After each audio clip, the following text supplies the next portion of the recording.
श्लोक 31। सर्वभूतस्थितं यो मां भजत्येक त्वमस्थितः सर्वथा वर्तमानोऽपि स योगी मयि वर्तते।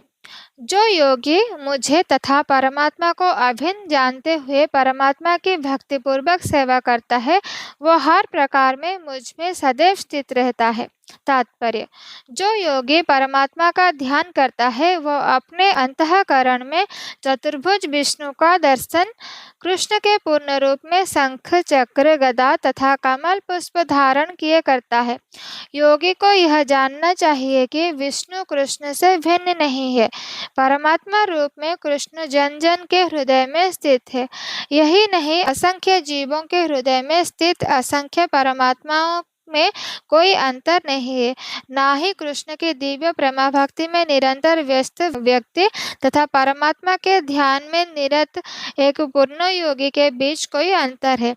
कृष्ण भावनामृत में योगी सदैव कृष्ण में ही स्थित रहता है, भले ही भौतिक जगत में वह विभिन्न कार्यों में व्यस्त क्यों न हो।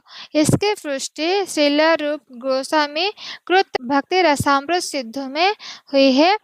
निखिला सोप्यवस्थासु जीव मुक्तः स उच्यते। कृष्ण भावनामृत में रत रहने वाला भगवत भक्त स्वतः मुक्त हो जाता है।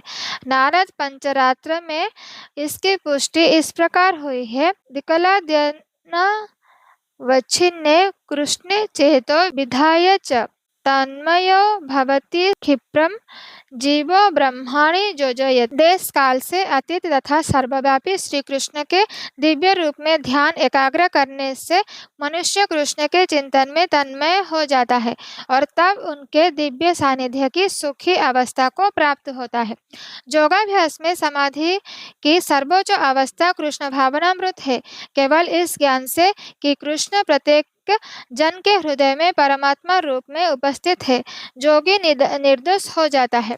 वेदों से भगवान की इस अचिंत्य शक्ति की पुष्टि इस प्रकार होती है। एको अपि संबहुधा जो अभवति। यद्यपि भगवान एक है, किंतु वह जितने सारे हृदय है उनमें उपस्थित रहता है। इस प्रकार स्मृति शास्त्र का कथन है।